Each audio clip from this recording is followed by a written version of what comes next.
right, welcome in everybody. It's your boy Jason here for another episode. We are in Labor Day weekend. We are on the bye week between preseason and regular season. This is what we've all been waiting for. Coming up next week, I hope everyone's having a fun and safe Labor Day. Finish out the summer strong. Get ready for the best season of the year, being football season, baby. I love my fall.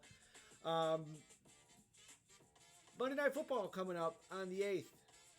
I think the first game's going to be Thursday night, but the 8th is what we're worried about. Bears-Vikings Monday night in Chicago. We're going to talk a little bit both sides of that as we get going.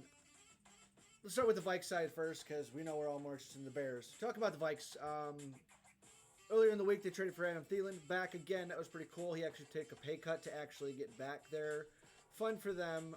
He's actually someone that shows up on my Facebook page of like people you may know and request him because Mankato State, all that jazz. Wahoo! J.J. McCarthy, the Naz alum, is named to be one of the team captains for the Vikings. That's exciting for him. Listened to a couple of podcasts and a really cool conversation popped up. Who would throw for more yards this season, the 2025-2026 season? Is it going to be J.J. McCarthy, Vikings offense, or is it going to be Caleb? Obviously, we all know the narrative of Caleb's never had a 5,000-yard season. The Bears have never had it with from a rookie or anyone else.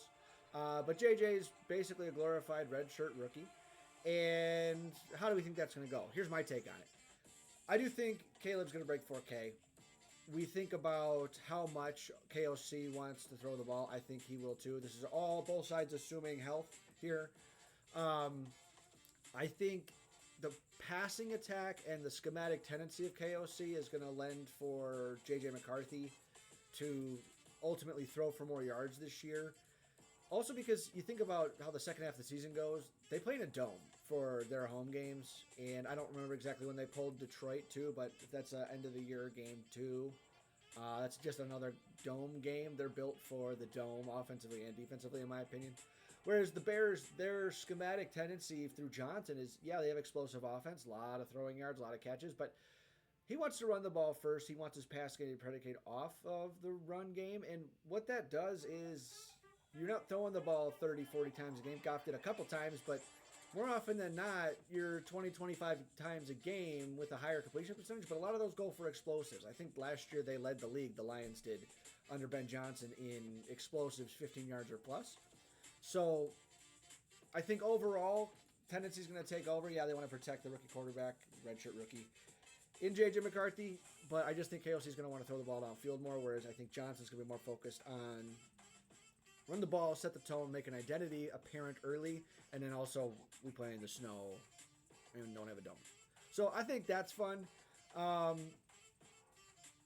think the other thing that's going to be interesting too, if we just talk about, take away the yards conversation, we talk about efficiency. We might see better efficiency out of Caleb. Well, I would definitely see Caleb's efficiency improve from what we're looking at from him last year.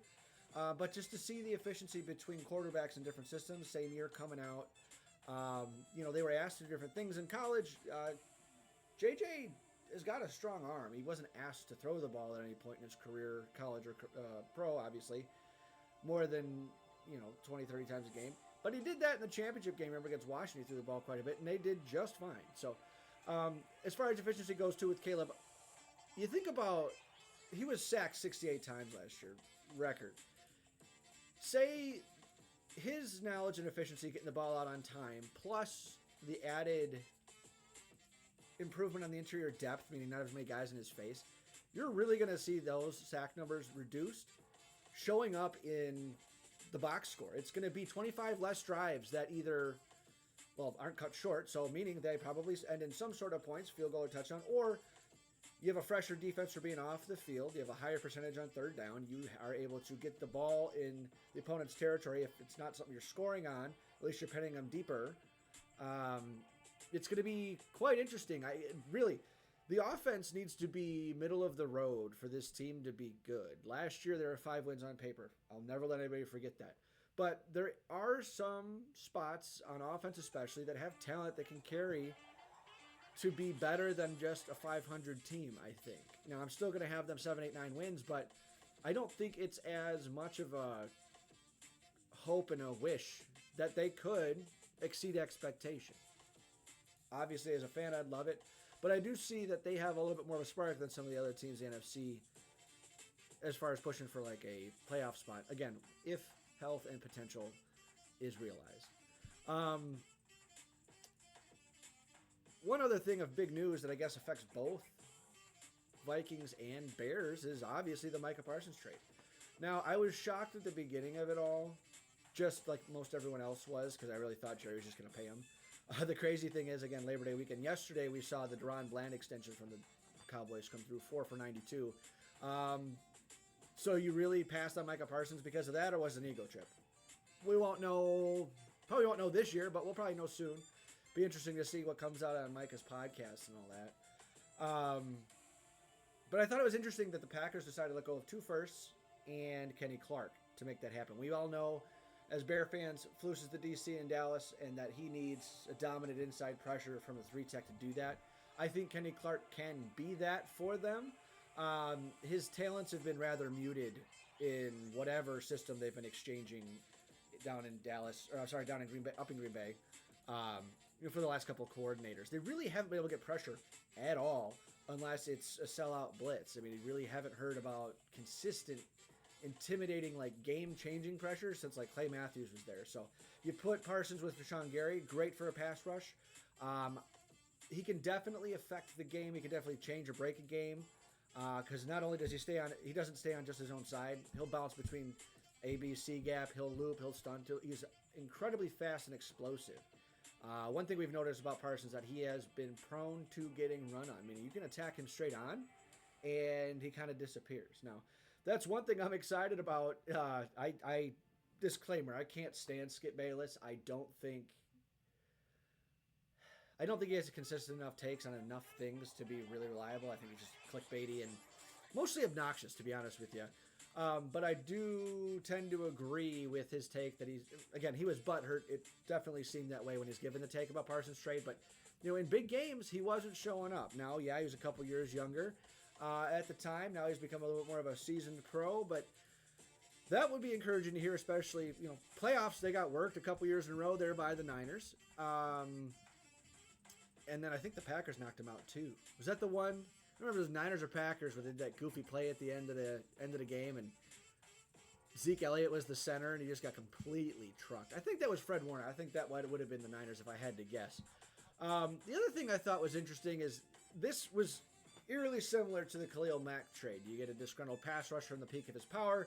You got a trade of the house for him, and you gotta give up capital. So they give up 2 1s and Kenny Clark. Kenny Clark's a little bit older, late 20s. I get that, but that's the guy I thought they would want to pair for more stunting and line control than having a double edge threat. But I guess what made sense is I was thinking about it a little bit more. The Packers haven't been very good at their first round picks. Yeah, they got Jair Alexander a couple years ago, but Rashawn Gary kind of coming on slow. Then got a big contract. Is he worth it? I don't know. Lucas Van Ness a year or 2 ago, not great. They haven't been great drafting safety and DB. We'll see what the receiver looks like this year. Golden, I mean, he's lightning fast, but how fast can he develop? It's a very efficient system, but are they going to be stuck with 5 number 2 receivers? Well, no, I guess Watson's out of that thing. But then they also drafted another receiver this year too. So real interesting. I guess, so losing the first round draft capital, we know how that hurts a team, especially as the Bears, because even before the Khalil Mack trade, we were always wanting for youth and contract relief, but when you fuck up a draft pick like that, a high round draft pick, you get the wrong guy, or you're leveraging assets to trade up to get Mitch, or to trade up to get Justin, you don't have that pick next year, which means you don't have the control and you don't have the potential of a first round pick adding to your team and then also sticking around on your team. And then what happens down the line is you, one way or the other, have to react to your mess up, whether you're willing to admit it or someone's going to force you to do it, but you got to overpay for average players in free agency, because if you're the team, you don't let your best players walk. Cincinnati did that. They gave him a raise this year, so at least he plays. For Trey Hendrickson. Parsons, I'm actually shocked because I thought they would have kept Dak, CD, and somebody on the defensive side of the ball for that kind of money. Guess not. But we really see how if you don't build through the draft, your team suffers. Example, we don't have to leave the North. I think it was the last 20 years or so, I think the Packers have had 188 picks. Vikings had over 200. Detroit is now coming up on that list too. But the Bears were in like the 140s. You know, Howie Roseman said we all have the same amount of money to spend and the same amount of draft capital. It just depends on how you use it. Well, look at the track record of those teams the last 20 years. Packers been nothing but consistent. Bears were good in the 10s despite that, to be honest. And then you see Packers and Vikings have been up towards the top. Detroit's, only recently good the last 4 or 5 years, but they had an entire difference in approach the last half a decade, I guess, whenever they brought in Holmes and Campbell. Now, that was the one thing that's got me excited about Poles is that he stopped leveraging the future. That it's basically the Saints model. That's where Ryan Pace came from. Some of the other GMs were always, spend now, worry about it later. It's like, well, now you're now writing checks that your ass can't cash, So you end up overpaying. You get a Lamar Houston who, way overpaid. McPhee, always hurt, way overpaid. Oh, yeah, Houston's the one that did the sack celebration and tore his ACL in the middle of a meaningless game. Stupid. Can't get the line right. Overpay for bad lineman. Nate Davis. No kidding. 3 for 30 million. And his own position coach for Tennessee's called us to say, leave him on the street. He's not worth the headache. All that to say, draft capital use, balancing out your roster, being able to stay flexible and build homegrown talent seems to be the way to do it. It's very rare that you bring your one free agent signing away, one player away, and then you're automatically a Super Bowl contender. Yes, clickbaiters and all the guys in the offseason right now, the quiet time, will make this up just to hype it up and get the league more looks. Got it. But we know if you don't have the quarterback and your team's not square, you're not going to make it. Mitch in 2017, 2018 is a perfect example. They went from a solid defense under Fangio to a great defense with Khalil Mack. First game, he didn't even go through camp with these guys. First game, blew up the game, and they still blew it at the end because Mitch can't make, half the throws. All that to say, last point on this trade is that you look at what the Packers have done now. Let's the cap go up 5-10% every year. I think we're at like 275, 280.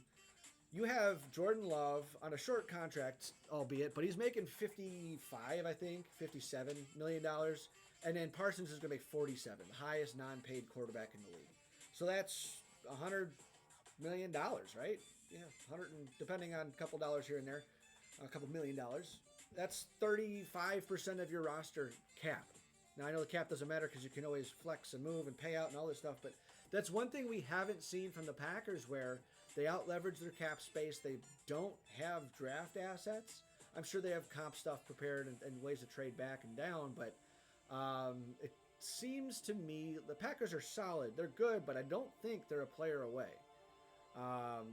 Not totally surprised they made a move because they have the new owner, not ownership, but new president after Murphy, I think. But just very, very interesting for the Packers. Let's just say it's not a very Packers-like move. It's kind of feels like a Detroit or a Bears type move.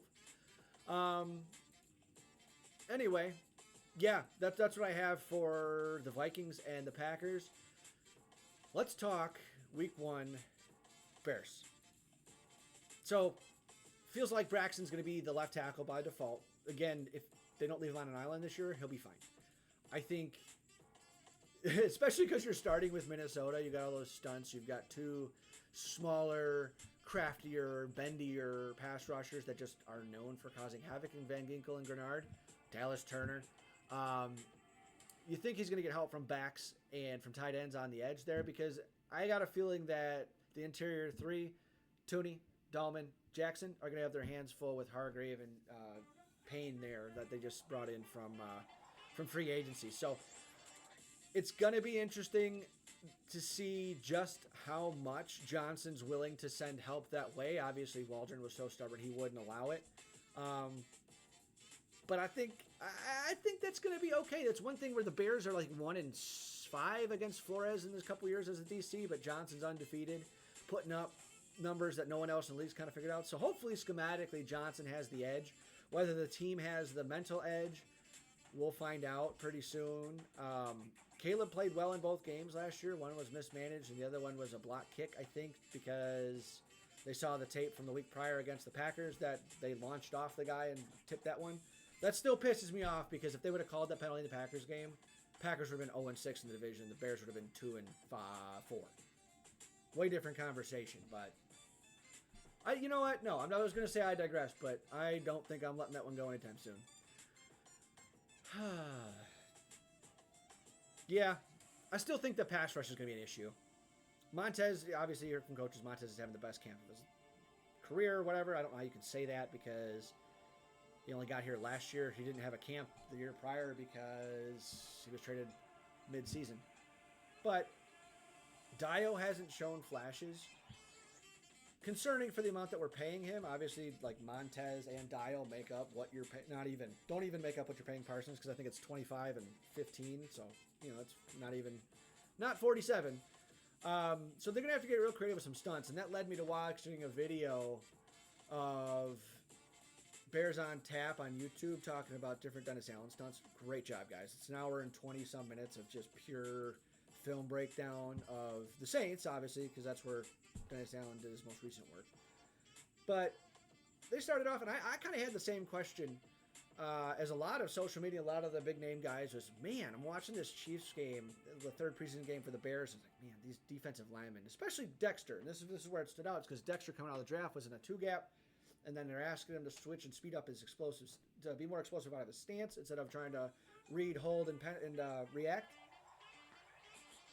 They all looked like they had their feet in the mud, and I was more thinking almost after the second drive, I was like, well, maybe they're just there trying to play controlled rush instead of just penetrating the whole time. They're trying to keep Mahomes in the pocket so he can't ad-lib, play on time type of thing. Because that's where Mahomes makes his killing. Okay, maybe. You're obviously not going to see exotic twist stunts and blitzes in the preseason, but I was curious just about trying to figure out what the different asks were of the defensive line, because Flus's philosophy is just penetrate, get upfield, wreak havoc, the linebackers will clean it up, penetrate, make chaos. And on the theme of control, I'm wondering if if they're calling like two tags on a stunt there, if it's a run stunt versus a pass stunt. So you kind of forcefully engage, and as you're reading pass run, you stunt differently or you react differently so that your defensive line is working as one, whether it's to create the fence around it or you have to create a pick or a timing on a stunt. I saw some of that, but again, dummied down in the preseason there. Back to the video I was watching, it was real cool to see. We see Flores with this, the suicide, the double mugs. You have safeties up. You probably have 6, 7, 8 guys on the line of scrimmage pre-snap just because it makes the offensive line over communicate. And the guys on this video did a really good job explaining. If you're going to think offensive line play, it's probably the most assumed and the least understood position. Obviously, quarterback, nobody really understands all the detail, but unless you've played or been in it or coached. But offensive line to the regular viewer is so underappreciated, so understood just how involved and how much communication is required. So the general rule of thumb, center, 2 guards, 2 tackles. If you have tight end or back help, great, but they're all communicating one way or the other. Center is kind of like your quarterback. He's got to see where the defensive back call out the mic, and the mic is kind of where you start looking for where the rest of your pass rush might be coming from, and then that kind of gives guys slide assignments, if you're going to do a 2-on-1, if you're going to try and man up everything, depending on where the defense is presenting. Well, they're doing a scenario on this film where you have a triple cluster on the outside edge over the tackle. Well, everyone knows as a lineman, your job is most dangerous, which is the inside guy. So you kind of have to weed through from there. But at the same time, the guard's got to deal with the guy head up stunting in. Is the center going to lock, or is he going to have to pass and move? All those different slides were great to just understand on a simpler level. It was pretty similar to how I was thinking I would pick it up, like off a gut reaction. But seeing how Dennis Allen wants to formationally send pressure and get the eyes moving, you got to think that's going to mess with JJ also, which is something we're definitely not talking about, or at least I'm not hearing it in the media. Yes, he'll get a lot of experience daily because he sees their defense one in Minnesota likes to do a lot of anyway. So maybe he's comfortable, maybe he's not. But until you see live reps as opposed to practice reps, until you see live reps, getting the ball out on time is not an easy thing when guys are not, it's not med. They're not going to be in a perfect formation. Oh, the one high safety, corners are 7 yards off, one outside, it's cover 3. Like it's not going to be clear like that because everyone's playing games specifically designed to mess with the timing of route combinations to get the quarterback thinking or to get him seeing ghosts, meaning, I saw him in 2, but they called out of it early or anything like that. So I think I'm most excited to see how both of these teams are going to run the ball. The biggest thing for the Vikings is Aaron Jones Sr. staying healthy, and then I want to see where Jordan Mason comes. Does that hurt Aaron Jones' fantasy value? Probably. But I think it's more of the pass-catching thing in your late game and getting into playoffs. You want him to be healthy. And then you got 3 new interior linemen, just like the Bears do. I think your tackles will be great. O'Neal and I keep wanting to say Ferguson, but it's Darisaw. Because I hear Darisaw and I think of DeBrickashaw Ferguson, and it's just not. That's the old Jets tackle from, the 2010s. I want to see how both teams run the ball, because obviously we've been talking about, too, for Ben Johnson. He wants to run the ball to establish an identity, and that's one thing Will and I were talking earlier is like the one thing the Bears need to establish early is an identity. And by early in a game, absolutely can't have these slow starts. But by the bye week, we have an early bye week 5. We should really know what this team is about and wants to be about. Yeah, and I think I just want this game to be something that we can get excited about. I want to be a fan of the game. I want to get excited. Not because I've got nothing better to do. I want to get excited because I can see potential. I can see intentionality. We talk about how Johnson's been a stickler for detail and over-harping on detail. Might get old, might not, as far as someone in your ear every day as a player, but I think those are some things you're going to notice. You're going to see some guys get in the line with tempo. You're going to see intentional motions. You're not going to see like this trot and slide and, all right, just getting over here to see a look. You see... it's station to station with authority, with intention, with even just double tights. Like you got a tight wing right, and then you got a step back and a move. The tight end going across the line, whether it's zone split action, whether it's just to shift down. It's all intentional instead of lollygagging. I think a lot of those, how you do one thing is how you do everything. I think a lot of those will bleed over. I think it's going to be more exciting than it will be translating to wins early. You got to think, like we talk about, all these games last year were mismanaged. Flus blew a couple with the timeouts. We had a couple bad bounces go our way. We had the bad block in Green Bay. But just as easily, Will Levis handed us that first game. Like that crazy flip fumble thing to seal the deal. Nuts. The Rams game could have gone either way. Then they kind of got towards the end there and it was over. But it's just the 2-3 games. Heck, people wanted to argue with me that the Houston game could have gone either way. It's like, no, it was 19 to single digits, in the second game of the year, but the score did not represent just how bad the Bears got their ass kicked in that game. So I would imagine a lot of those, you see things like young teams, they end up going like 3-7 in on a bad team in one-score games, and then after 2 or 3 years, that starts to flip. Well, I don't think we're going to be quite there yet. I would probably guess, if anything, they'd be in the middle of the road on those, just from better management of the game and discipline. It's still not going to be without its freak blunders or a bad decision by a player. It's still going to have a couple of those things. Don't forget, Ben's still in his first year head coaching. Hasn't done it before. You talk about the interviews where he's been asked, like, hey, would you have called a timeout there? And he's like, oh, I'm not getting into this. I think it was Johnson at this, either the coaches' meetings or at the combine. It's like, would you have called timeout? I was like, I'm not going to answer that, but... So, I don't know if that was a fan favorite appeal or if that's just something that he's serious about. I am hoping it's going to lead to better management there. The other thing, Bears secondary is concerning me as far as health being bad. I mean, Johnson's coming back. Terrell Smith getting out kind of sucks.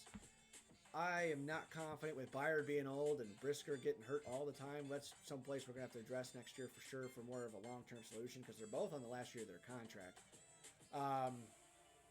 Anyhow, that's going to be a Monday night game. Vikings at the Bears. Minnesota's right now. I think I pulled this information yesterday, so that was Labor Day weekend. Minnesota -2 away. I probably don't disagree with that. I think it was probably going to be 4 or 5. But Bears home game.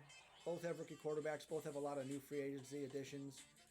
I think that's fair, especially with a new head coach playing an established coach, an established team, multiple years in the system. Key to the game for Bears, know your outlet. Caleb, get the ball out on time. Don't get the pass rush a chance to mess with you. I know that's been a very frustrating thing as a Bears fan. When we had Khalil Mack and we had that year where Robert Quinn had the tied Richard Dent's record, The ball was out before anybody, like before 3 seconds. Like, well, that's a good game plan. I said earlier they got to run the ball and they got to run the ball well. That doesn't necessarily mean 20, 25 times for 100 plus yards. It just means when I want to run the ball, I should be able to get 5 yards whenever I want. And then lastly, get pressure on the young quarterback, redshirt rookie, any quarterback, anytime. There's not a single one I wouldn't be sending the house at. Dennis Allen likes to blitz more often than not already. And don't forget, Dennis Allen didn't have an illustrious career as a head coach, but as a defensive coordinator, his teams gave Tom Brady fits. When Tom Brady's in Tampa, the Saints were always in those games. I think they even lost one they shouldn't have. So I know that there's a stat out there, I don't remember exactly what it is, but he blitzes rookies and young quarterbacks significantly more than he does veterans. So right out of the gate, I think we're going to see the defense look entirely different. Just that we're going to see aggression and pressure as opposed to the bend but don't break, but don't break, but don't break, but don't break from Flus and look real pathetic, especially on your play before the Hail Mary. Those 13 yards didn't matter. No. You're going to see a couple of big plays given up because someone's out of position on a blitz and pressure and man press. But I think we'd rather see that and more sacks. I can't even remember the last time the Bears had 3 sacks in a game, to be honest. Keys to the game for the Vikings on that side, I would say make Caleb make decisions. He played really well in rhythm in the preseason, and when he was in rhythm, on flow, getting the ball out early, it was great. When it's not, we all know what last year looked like. It's not great. So there you have it. I want the Bears to win. I think they have a real good chance. We'll talk later in the week about what our scoring predictions are, but I think it's going to be... I do truly believe it's going to be a fun game. So look ahead to that too. Other division news, Detroit opens at Green Bay, and Green Bay is favored. -2.5. Now, that was before the Micah Parsons trade. Let me pull this up in real time. This is Monday. Looking through what the sportsbook has them at. Still at 2.5. There you go. Do I agree? Detroit has the better roster, even with Micah Parsons, because they got Aiden Hutchinson back. Basically, that, to me, nullifies it. I know it's kind of crazy because Hutchinson's still young and coming off injury, but full seasons, I'm sure we'll see some talent back. I know Ali McNeil's still hurt on the defensive line, but the rest of that defense will come back healthy. Now, conversation in the offseason has been different coordinators. Johnson's gone, Bears head coach. Glenn's gone, Jets head coach. Okay, Aaron Glenn, while at Detroit, got a lot more value out of the defense than they should have. Like the guys like you and me off the streets playing. So, don't forget though, so the interesting about the offensive coordinator that they brought on, Horton, he was there when Campbell started, and then he went away, was it the Seahawks or something, then came back. So it's not like he's just completely new to Campbell and to how Detroit runs things. I don't know exactly what that means yet for scheme, fantasy-wise. I hope it means a lot for Jahmyr Gibbs because I picked him up. But all in all, personnel-wise, that's basically the same team. They're healthier. Hutchinson's back, new coordinators. Everyone kind of dogs on Campbell for being a meathead, but don't forget, he played tight end for Detroit and for the Lions. He coached with Sean Payton, and he coached with the Dolphins. He was an interim after Philbin got fired.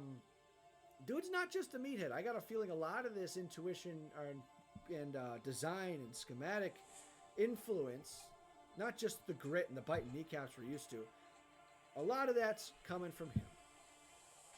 Other side of the ball, again, we talked about Green Bay. Jordan Love will win the Packers games. Is he the dude? Is he the next Aaron Rodgers, Brett Favre? Guess we'll find out. I don't think so. I think they paid him too much, especially off an 8-game sample size the year before. But I guess you got to pay for the position and the potential. We'll see. The defense might be something a little bit more than we used to because it's usually, by necessity, no pass rush. You become bend but don't break. They got rid of Jair Alexander talent-wise, but I don't know if that's going to be a plus or a minus. Minus talent-wise, but maybe a plus chemistry-wise and in the locker room. He's in Baltimore now, which that culture can absolutely handle him. But I really couldn't name anybody on that team other than Rashawn Gary, on that defensive side of the ball, and McKinney. So we will see. Oh, Parsons, obviously. That one goes without saying. That one's going to be a fun one. I don't think it's going to make or break either season, but I do really want to see how they set the tone there. That's going to wrap up our NFL talk. I'm going to take a drink of water, and then we're going to talk fantasy real quick.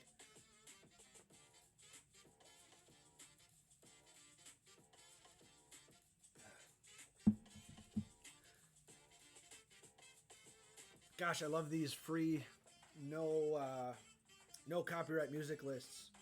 This one's fun, kind of jazzy, kind of Motown-y, not Motown, kind of like a downtown feel. I used to play saxophone growing up too, kind of fun. Let's talk fantasy. I'm in 3 leagues this year with a DFS to kick. I'm down 2 leagues this year. Kind of healthy, I think. All different formats you've heard me talk about in the offseason. I'm in a guillotine league that's 18 man. I think 15, 16 roster slots, ton of depth to go through, and all a bunch of rookies and 4th and 5th receivers. I'm in a contract keeper league. I've been calling it Dynasty. It's actually a keeper league because we only keep 7 long-term contracts out of the 16 roster slots. Then you have a chance for 4 rookie practice squads and 4 ILs. We're in the first year, so there is no practice squad this year. Next year we'll have the rookie draft, and that'll start. And then I got an ESPN league. That's the less serious couples league. My wife and I had to do a virtual draft because the normal host had some kids stuff going on. So we drafted from home. Both teams I'm pretty happy with, so that'll be fun. In the Guillotine League, I'm a little nervous because I took a flyer on Mixon, but the longer we sit here, the more it sounds less and less like he might not play after the pup after 4, but we have to wait till October to find out, I guess. First pick, I went Malik Neighbors at 14. We have the 3rd round reversal as well, so that means I picked at 14. I picked 8 picks later on the return, and then once the second round ended, it started over at 18, coming back down the line, which is helpful.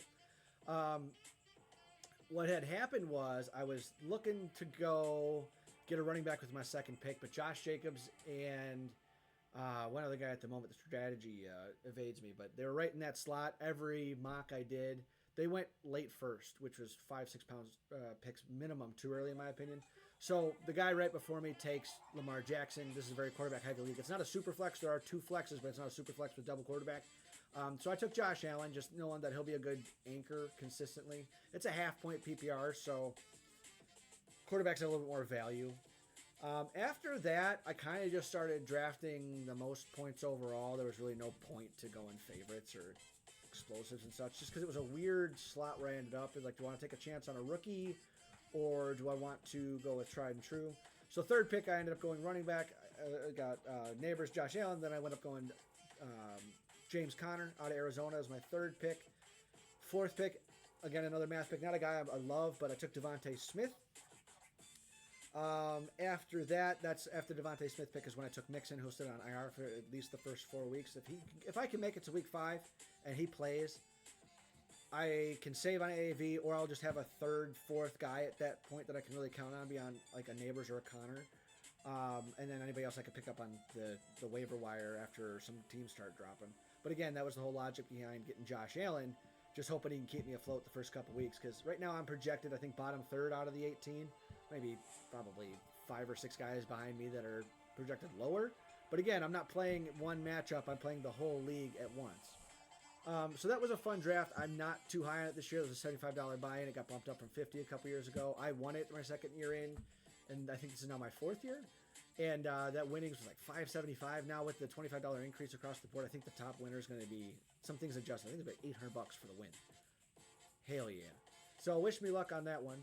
The second league is, we do this on a League Tycoon. The Guillotine was out of Sleeper. This Keeper Contract League's out of League Tycoon. First year on the platform. Love it so far. We have 4 2-year contracts, 2 3-year contracts, a 4-year contract, and then if you want to, a franchise tag. To a lot to the people we picked up. This was an auction draft, $200 to pay for a roster, 2 flexes, and then 8 bench players. Very interesting way that this drafted. Like, I knew, how do I say this? I knew I had a plan. I wanted to go young, and I wanted to go for value, but some of these guys in this league were just blowing up some of these rookies and just completely obliterated any thought of having them at a value contract. So kind of skipped the whole point there. So I had to kind of twist early. I still have some youth, but not a ton of rookies I will be counting on this season. I was able to spread out the wealth a little bit. I went heavy wide receiver just because that's the way the cookie crumbled. I ended up with Amon-Ra St. Brown as my highest paid guy. He's $43 this year. I have yet to assign my contracts. I have until kickoff next week on Thursday to do it. I'm going to just wait to see injuries and see if anybody else trades. And honestly, to see who else assigns contracts earlier than I do so I can get a feel for who's going to be available next year, just so I know what percentage I'm spending on position group and what I can expect to be available. After that, I went Nico Collins. I think I had him at 39. Thinking about putting him on a 2-year contract because he's 26 years old. A.J. Brown, I also got low. I got him for 29. I got Tyreek Hill for 23, which is kind of nuts. Andrews for 6. Mark Andrews, the tight end. Got James Cook. He was my RB1 for $29 as well. That was a steal. Again, $200 league. A lot of the good running backs went for 65, 60, a couple in the 50s, and then a lot of 40s. I expected James Cook to be mid-30s, but got him for a steal. Bo Nix, I got bid up. That was terrible. We were at the end of the draft running out of quarterbacks, and I got him for $11.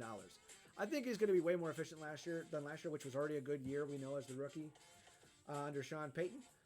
Backup quarterbacks will be Purdy for $1, Roshan Johnson depth for $1. Cut a couple guys already just because I didn't quite understand a couple of the rules. Neither here nor there, but I picked up Kendre Miller and DJ Giddens, both running backs for New Orleans and Indianapolis respectively. Pat Bryant's a guy I'm excited about.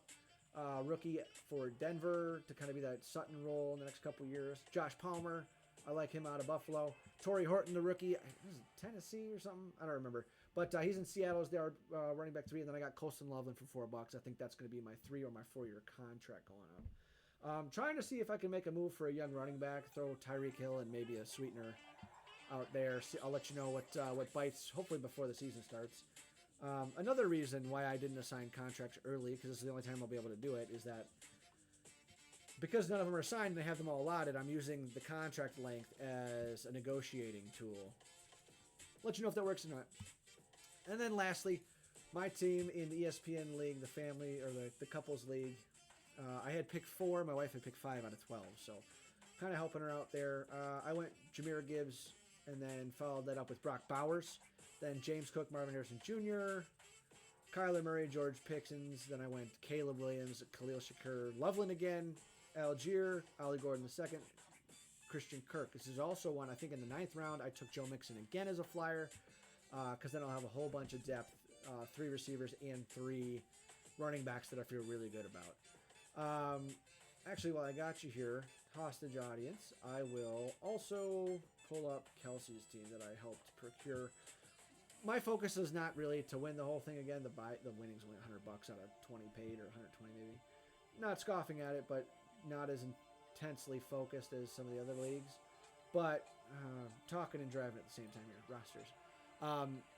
When in doubt, Kelsey and I in this league leaned on enjoyment. Pick guys you want to watch, that you'll be excited to watch, and you know, might get stuck watching. So all that to say, looks like she ended up with a lot of Bills and a lot of Vikings.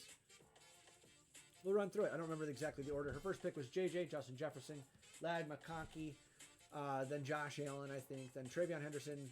No, now we're not in draft order anymore. Her backs are Travion Henderson, Aaron Jones Sr. from Minnesota. Roma Dunze's there. Javonte Williams out in Dallas. Keenan Coleman. Drake May is a backup quarterback. Dalton Kincaid, backup tight end. Rashad White, Marvin Mims Jr. And took my advice and picked up Brandon Ayuk as the IR allotment to start the year. That's a full point PPR, 12 person league neighborhood couples. Pretty fun, I think. Having that low stakes and cutting it out to the other leagues are going to be making it more enjoyable for me.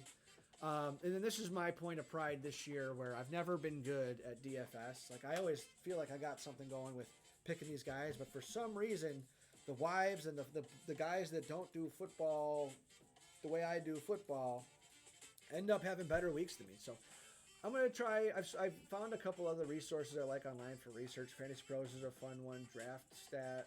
What's it called? Draft Shark. All Dynasty Rankings, and a couple others I'm going to start using to bolster how I approach DFS picks every week. We do a Friends Week. I think it's 20 people in that league. You get $10. It's a $10 buy-in. I think you get $10 for a win that week, so just the highest score.